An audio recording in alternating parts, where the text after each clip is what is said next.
temps fête, en même temps triste, parce que le peuple congolais est toujours dans une misère indescriptible. Mais c'est quand même étonnant de la part de M. Kamere, qui a dirigé dans ce pays-là, qui a eu beaucoup de fonctions, de parler de la misère du peuple, alors que vous faites partie, si on peut dire, de ceux qui ont créé cette misère également. Et ça, je vous le concède, moi je n'aime pas la polémique. J'ai été commissaire général adjoint chargé des relations avec la MONUC. J'ai fait le travail que vous connaissez très bien, jusqu'à conclure 3 accords. Bien sûr pas seul, avec toute la délégation gouvernementale, mais tout le monde sait ce que j'ai joué comme rôle.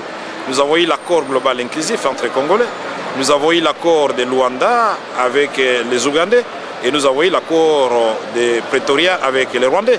J'étais ministre de l'Information. Quand je suis arrivé au ministère de l'Information, il n'y avait que Kinshasa qui émettait. Mais j'ai promis à tout le monde la réunification communicationnelle, peut-être vous avez oublié. J'ai pris un avion Antonov, j'ai fait le tour du Congo.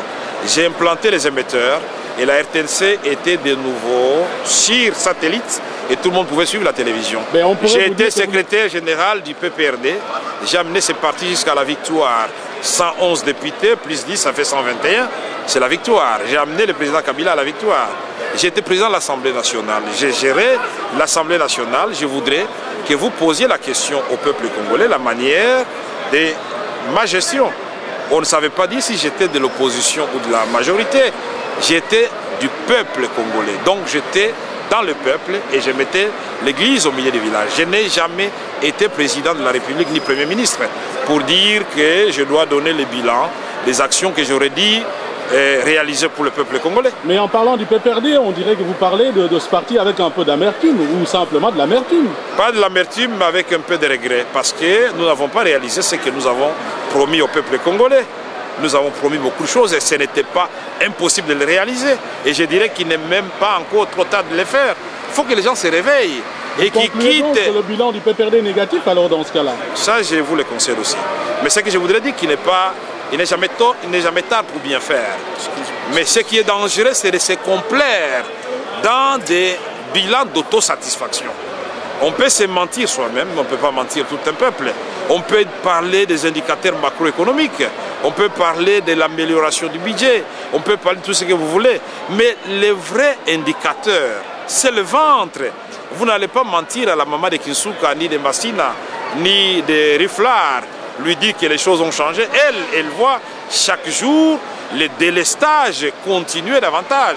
Elle voit chaque jour l'eau continuer à diminuer dans son robinet, sinon inexistant. Et il voit chaque jour les problèmes de transport s'empirer.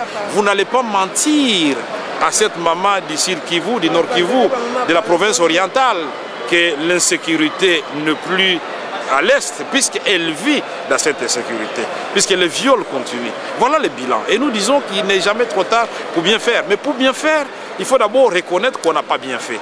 Quand on reconnaît les torts, donc on peut les redresser, on peut bien faire. Mais quand on dit que ça va bien, quand ça ne va pas très bien, comme je l'entends dire, là c'est dangereux et ça risque de nous pousser dans le désespoir. Mais là vous êtes dans un véritable réquisitoire par rapport au pouvoir en place, on peut le dire ainsi.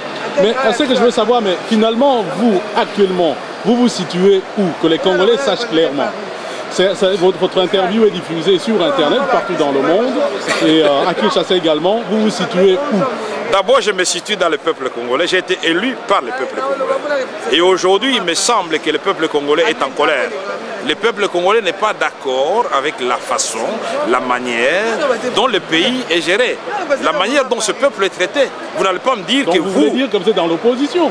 Non, je suis dans le peuple congolais. Que fait le peuple congolais? Il s'oppose à ces mauvaises conditions de vie. Ne m'amenez pas dans des oppositions contre les individus.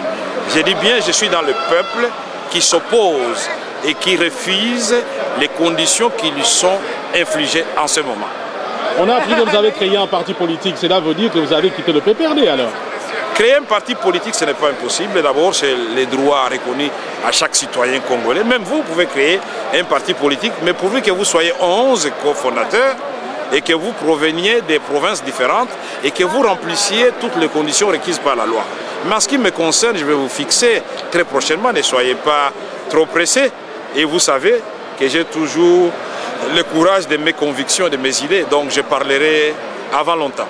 Mais d'autres qui vous suivent pensent que vous n'avez pas vraiment rompu avec le pouvoir en place et avec le président de la République. Qu'est-ce que vous leur dites? Mais il le disait pour Tshisekedi aussi.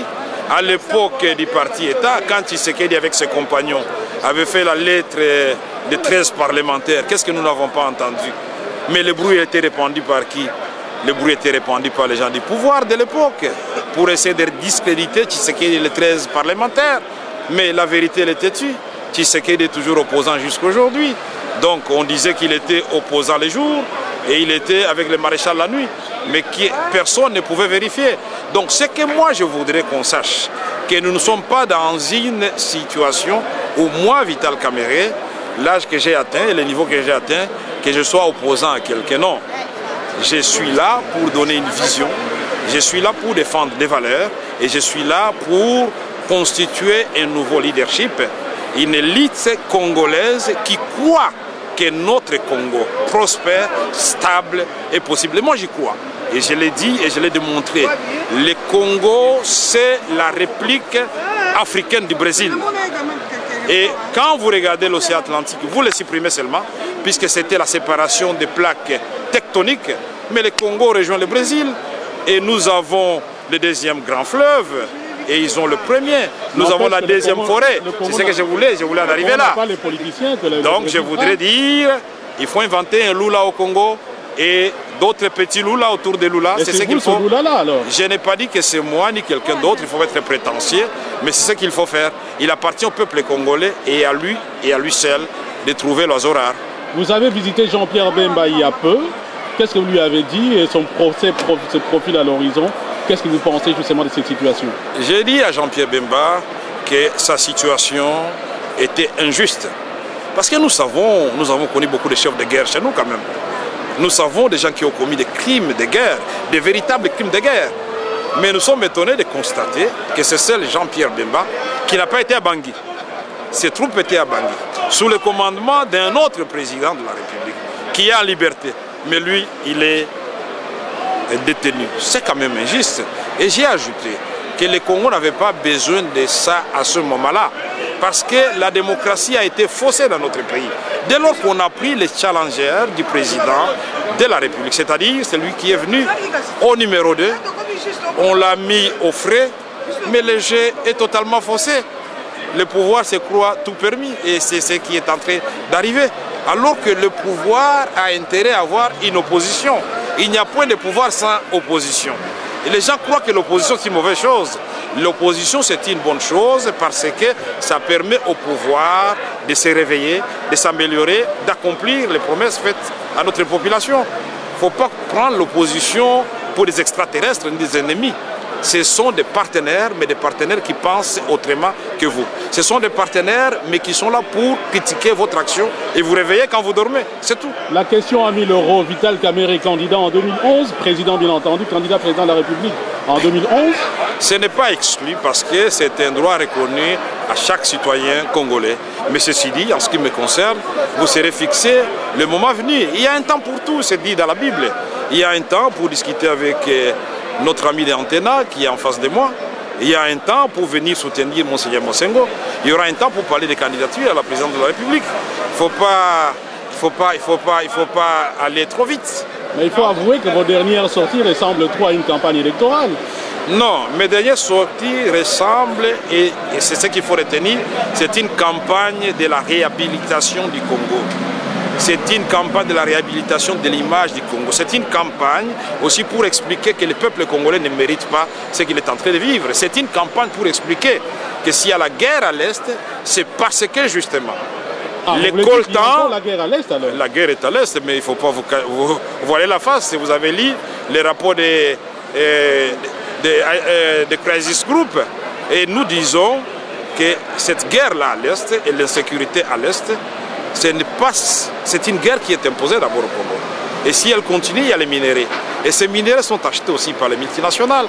Donc nous devons, si nous voulons résoudre le problème de l'Est du Congo, et ce que j'explique partout où je passe, il ne faut pas privilégier seule la solution militaire, qui a démontré ses limites depuis Laurent Désiré Kabila jusqu'à ce jour. Parce que quand l'AFDEL a avancé, c'était avec l'aide du Rwanda et de l'Ouganda.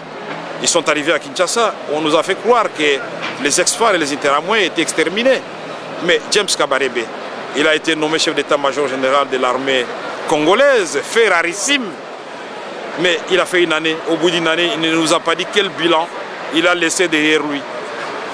Roland Kunda, 5 ans, il a occupé l'Est du Congo, une partie de l'Est du Congo. Il n'a pas non plus terminé ce phénomène. Donc le fait, maintenant on a fait Umoja, Wetu, Amanileo, Kimia 2, mais le problème persiste. Attention à la somalisation justement. Puisque si on continue à faire ce qu'on est en train de faire, nous allons avoir la somalisation au Congo. On va avoir les FARC de la Colombie au Congo. Ce qu'il faut, c'est de combiner plusieurs solutions. La solution politique, la solution diplomatique, je salue le rapprochement du Rwanda et du Congo. La solution économique, il faut la traçabilité des minerais. La solution de la coopération régionale, il y a des choses que nous pouvons faire en commun avec les Ougandais, avec les Rwandais, avec les Angolais, avec les Zambiens, avec les Tanzaniens, avec tout ce qui nous entoure, la République du Congo-Brazzaville, les Centrafricaines et du Soudan. Il y a des choses que le Congo peut faire avec le Rwanda, les gaz méthane, qui est un danger contre notre peuple. Pourquoi on ne l'exploiterait pas ensemble? Le pétrole de l'Ituri. Parlant du Congo et du Rwanda, il y a eu le récent rapport de l'ONU, disons, du Haut Commissariat de l'ONU sur les droits de l'homme. Comment vous l'avez reçu, vous, personnellement? Je ne l'ai pas encore lu et ce n'est pas le moment de le commenter ici.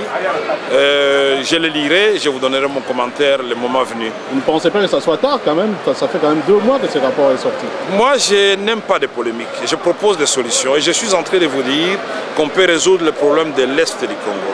Et je suis en train de vous démontrer de quelle manière on peut le faire. C'est faisable. Il faut combiner plusieurs solutions. Nous voulons la paix au Rwanda. Nous voulons la paix au Congo. Nous voulons la paix en Ouganda. Nous voulons la paix au Congo. Nous voulons la paix au Burundi, la paix au Congo. Pas seulement la paix au Rwanda et la misère et l'insécurité au Congo. Nous devons ouvrir les yeux. Pourquoi nous pensons qu'on doit nous demander à nous et à nous seulement de négocier avec nos rébellions et on ne peut pas demander une seule fois au Rwanda de négocier avec les FDLR non génocidaires? Dire cela, ça devient un péché. Les Congolais, réveillez-vous, mon Dieu. Les gens ont même peur de prononcer cela. On nous demande à nous de négocier avec Laurent Kunda, on le fait. On nous demande à nous de négocier avec les MLC, nous le faisons. On nous demande à nous de négocier avec les RCD, nous le faisons. Mais nous ne pouvons donc pas demander à la même communauté internationale de dire au Rwanda, tant que le Rwanda ne comprendra pas que c'est le dialogue, c'est le pourparler avec les non-génocidaires, j'insiste bien, que la paix va revenir dans la région de Grand Lac, nous allons vivre un cycle infernal de l'insécurité. C'est ça le problème, il faut le dire, il faut pas répéter de le dire. Je l'ai dit là, demain on va dire Kambere, il est intégriste, non. Je ne suis ni contre les Rwandais ni contre les Rwandais, je suis pour la paix, je suis pour la paix dans la région de Grand Lac, voilà. Et 2011, vous y croyez sincèrement?